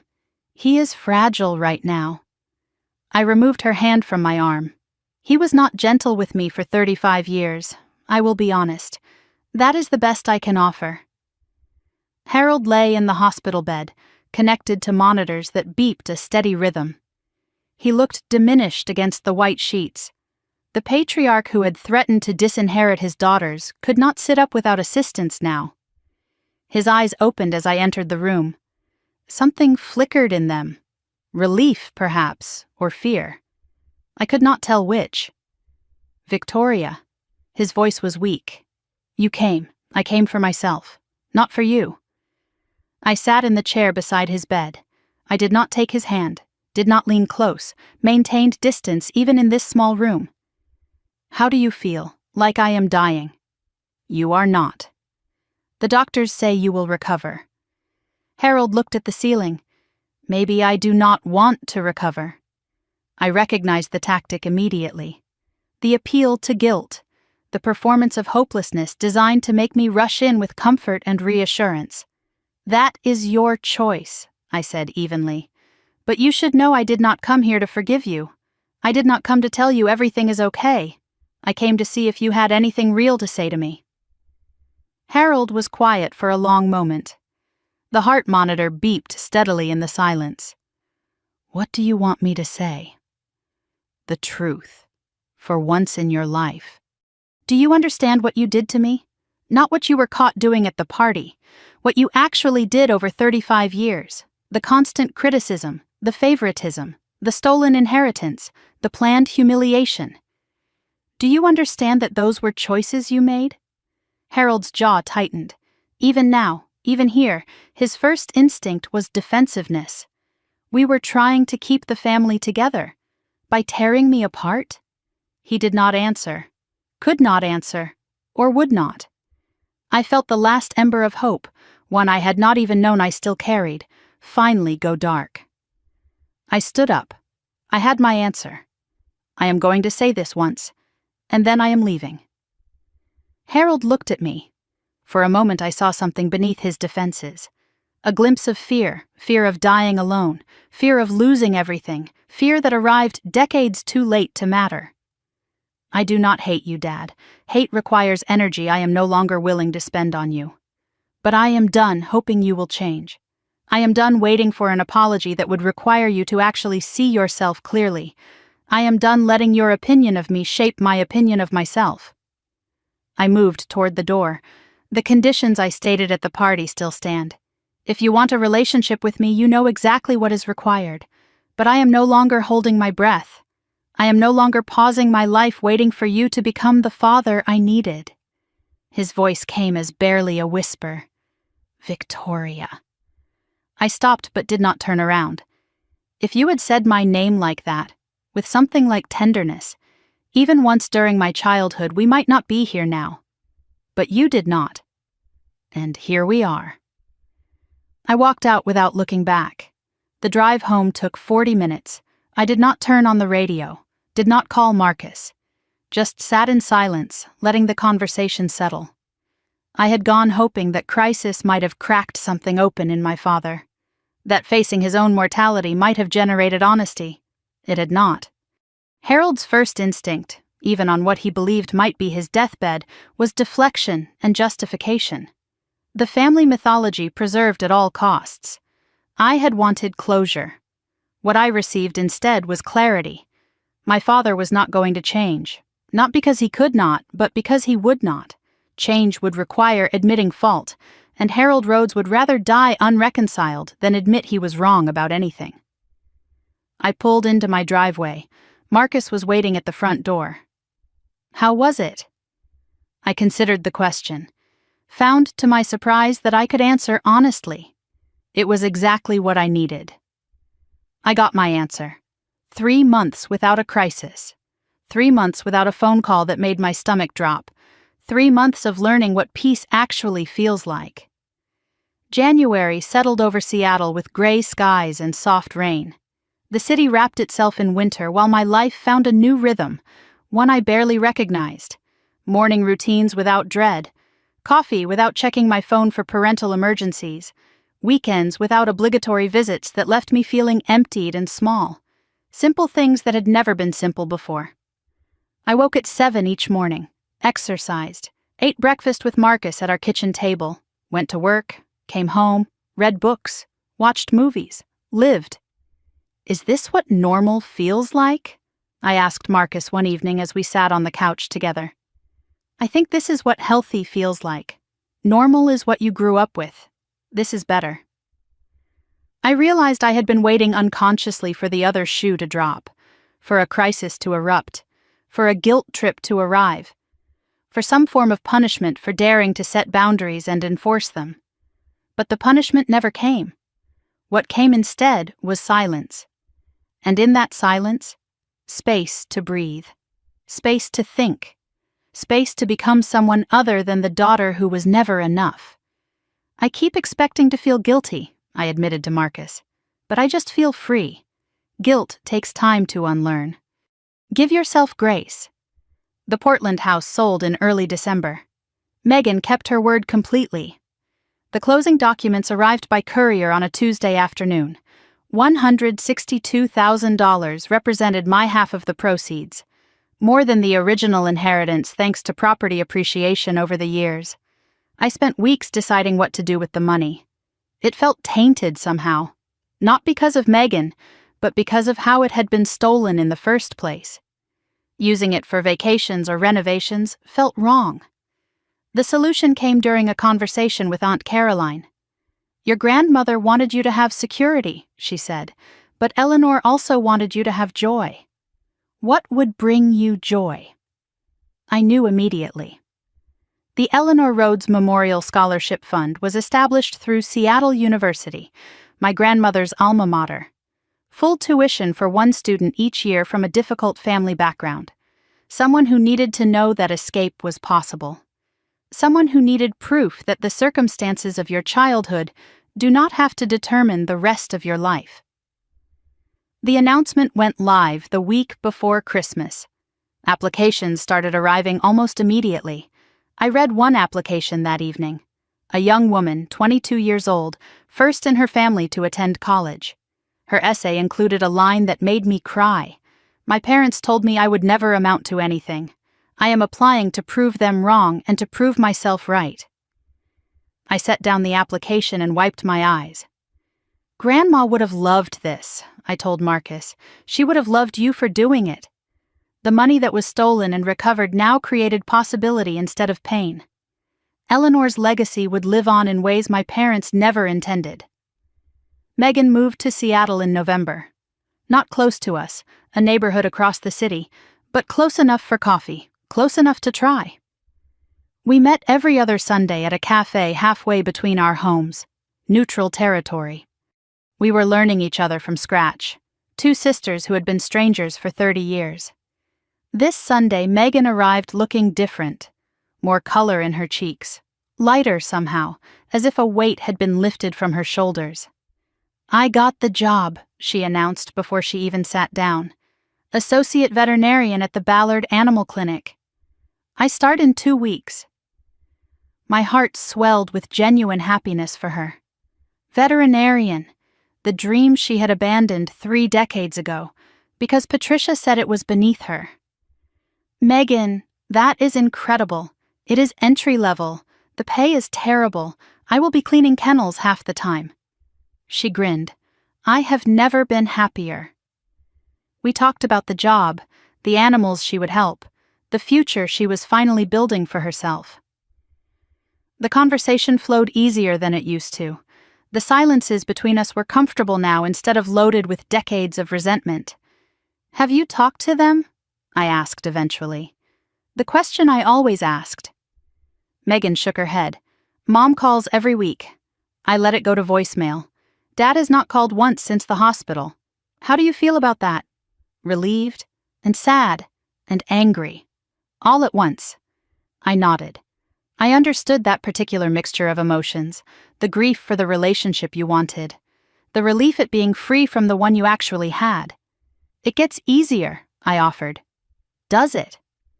The anger fades, the relief stays, the sadness becomes smaller over time, background noise instead of the whole song. The letter arrived on a Tuesday in late January. No return address, but I recognized my mother's handwriting immediately. I did not open it right away. Let it sit on the kitchen counter for 2 full days, a test of my own boundaries. Could I choose when to engage rather than reacting automatically to every attempt at contact? On Thursday evening, I opened it. Marcus sat nearby, ready if I needed him. Patricia's handwriting filled 3 pages. I read slowly, letting each sentence settle. The letter was not an apology, it was an explanation. She wrote about her own childhood. Her father, the grandfather I barely knew, had been controlling and critical and impossible to please. Patricia was the unfavored child in her family, just as I had been in mine. She learned that love was earned through performance, never freely given. "I did not know how to love you differently," Patricia wrote. "I only knew the language I was taught. I thought I was making you stronger by being hard on you. I thought I was protecting Megan by keeping her close. I was wrong about both." She wrote about the night of the party, the shame of being exposed, the weeks of silence from friends and neighbors who now looked at her differently. I am not asking for forgiveness. I am trying to explain, even though I know explanation is not enough. I am trying to understand myself, even though I know you have no obligation to help me. I set down the letter. My hands were steady. My heart was quiet. Understanding arrived. Forgiveness did not. I took a week to compose my response. Wrote multiple drafts, some angry, some cold, some too forgiving too quickly. The final version was none of these. It was simply honest. "Dear Mom, I read your letter. I appreciate you trying to explain. I understand now that you were also hurt, that you learned patterns of love that were harmful and passed them to me because you did not know another way. I understand that your childhood was difficult, and that difficulty shaped you into someone who could not give me what I needed. Understanding this does not change what happened. It does not erase 35 years of feeling like I was never enough. It does not return the inheritance you stole, or heal the humiliation you planned, or undo the messages you sent that I was never meant to see. I do not hate you. I hope you find peace. I hope you find a way to heal the wounds your father left in you. But I cannot be part of that healing. Every time I have tried to help you, I have lost pieces of myself. I have nothing left to give. The conditions I stated at the party remain. If you meet them, we can talk. Until then, I wish you well from a distance. This is not cruelty, this is survival. Your daughter, Victoria. I sealed the envelope, addressed it, dropped it in the mailbox and watched it disappear. I felt nothing but peace. That evening, Marcus held me on the couch. Do you think she will meet the conditions? No, I do not think she can. Changing would mean admitting everything she built her identity on was wrong. Most people cannot do that. And your father? He will not even try. He has not sent a single word since the hospital. Marcus pulled me closer. How do you feel? I considered the question carefully. 3 months ago, I would have felt like a monster, a bad daughter, an ungrateful child who abandoned her parents when they needed her most. Now I felt like a woman who finally learned her own worth. I feel ready. Ready for what? For whatever comes next. For a life where I am not constantly trying to earn love that was never available. For being enough, just as I am. 1 year ago, I stood in this living room and watched my parents try to destroy me. Tonight I stand in the same room and barely recognize the woman who let them. October again, my home in Seattle, the same space where I played a video that changed everything. But the house feels different now, lighter somehow, as if the walls themselves exhale easier without the weight of dysfunction pressing against them. 11-year anniversary party, smaller this year, intentional. Only people who matter fill the rooms. Marcus, Megan, Aunt Caroline, a handful of true friends who proved themselves in the fire. Mrs. Patterson, Sandra from work, Marcus's mother Helen. No Harold, no Patricia, no performances. I move through the gathering, greeting guests, accepting hugs, feeling genuinely happy to see each face. I catch my reflection in the hallway mirror and pause for a moment. The woman looking back is 36 years old. Same face, same eyes. But something fundamental has shifted behind them. The constant vigilance is gone. The waiting for the next blow has dissolved completely. In its place, I find stillness, presence, a woman who no longer braces for impact every time the phone rings. Marcus appears behind me in the mirror and wraps his arms around my waist. You look happy, he says. I am happy. I had forgotten what that actually felt like. Later, I step onto the back porch, needing a moment of quiet. The same porch where Aunt Caroline and I talked the night everything changed. Seattle stretches below, city lights glittering against October darkness. I take inventory of the past year. What I lost, what I gained, lost. The illusion of loving parents, the fantasy that if I just tried harder, gave more, sacrificed enough, they would finally see me. The hope that kept me imprisoned for 35 years, lost. $120,000 in support I will never recover. Countless hours managing their manufactured crises. Years of emotional labor that left me depleted and small, lost. The version of myself who believed she deserved to be treated that way, gained freedom, real freedom. Not the angry kind that still looks backward with resentment. The quiet kind that simply moves forward. Gained. A sister. Megan is inside right now, laughing at something Marcus said. We talk twice a week. We are learning each other without Patricia's poison flowing between us. Gained. A purpose. The Eleanor Rhodes Scholarship has funded 3 students so far. 3 young people escaping difficult families, building new lives, proving that where you come from does not determine where you go. Gained. Myself. The woman I might have been all along if I had not spent 3 decades trying to earn love that was never available. I breathe the cool October air. The math is clear. The losses were painful. The gains are priceless. Inside the house, the party continues with warmth and genuine laughter. Aunt Caroline sits in the corner showing old photographs to Helen. 2 women from different families, connected now through love rather than obligation. Your grandmother sounds remarkable, Helen says. She was. Victoria is just like her. I pretend not to hear. But I hold the words close to my heart. Megan approaches with 2 glasses of wine. She looks different than she did a year ago, settled in her own skin. The veterinary practice is thriving. She adopted a rescue dog last month. She is building a life that belongs entirely to her. To another year, Megan says, raising her glass. To the year that actually counts. We drink together, sisters who were strangers becoming friends. It is still new, still careful sometimes, but it is real in a way it never was before. Sandra joins us and shares updates about her own family boundaries. Inspired, she says, by watching me.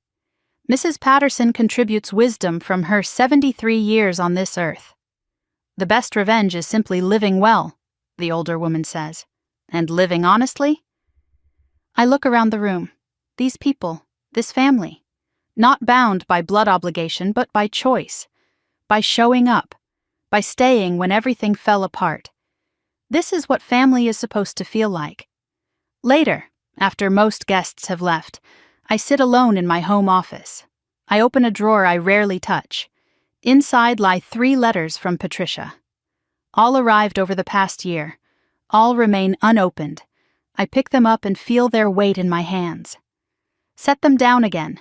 I do not need to read them. I know what they contain. Some mixture of explanation and justification and perhaps manipulation disguised as apology. Patricia is still trying, still reaching, still hoping I will crack and return to the old patterns. But I am not cruel about it. I do not return them marked refused. I do not destroy them dramatically. I simply do not engage. The letters sit in the drawer, a reminder that the past happened, that it shaped me, that I survived it. Harold has sent nothing. Complete silence for 12 months.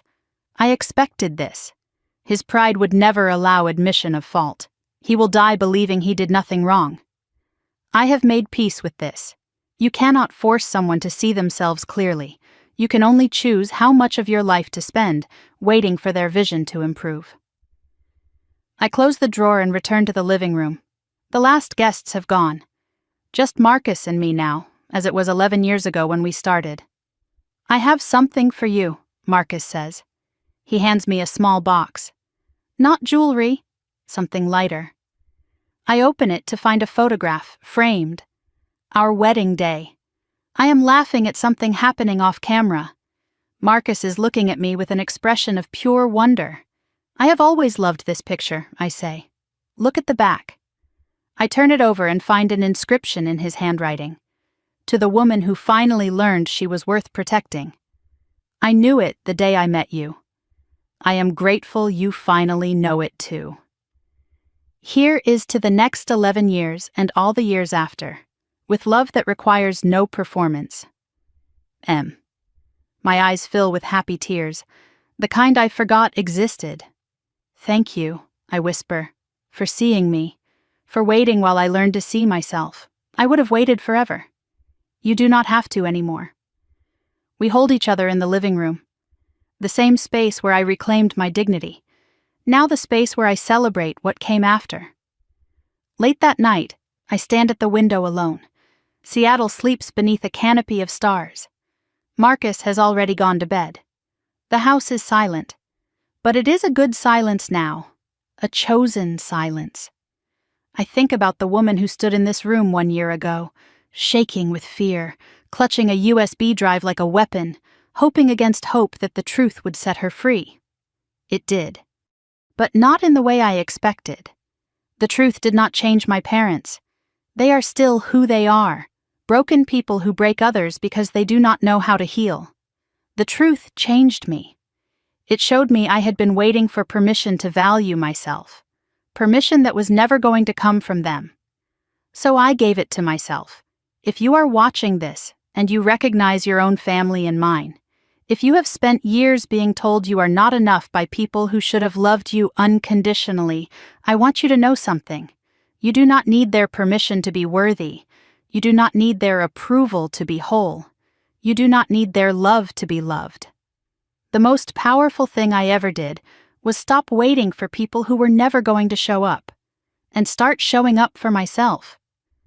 Your boundaries are not betrayal. Your self-respect is not selfishness. Your truth is not cruelty. If this story touched something in you, if you saw yourself in any part of my journey, I want to hear from you. Leave a comment below. Tell me your story. Tell me what boundaries you are learning to set, what family patterns you are finally ready to break, what truths you are ready to speak out loud. You are not alone in this. We are everywhere. We just do not talk about it enough. So let us talk. And if you want more stories like this one, stories about ordinary people who refuse to stay silent, who choose dignity over dysfunction, who prove that the best revenge is simply living well and living true, subscribe to this channel. Hit the notification bell. Come back. Because your story matters. Your survival matters. And there is a whole community here waiting to remind you of that. My name is Victoria Rhodes. 1 year ago, my parents tried to humiliate me at my own anniversary party. Tonight, I celebrated 11 years of marriage surrounded by people who actually love me. They wanted to break me. Instead, they set me free. And my story is just beginning. This story is fictionalized for dramatic effect.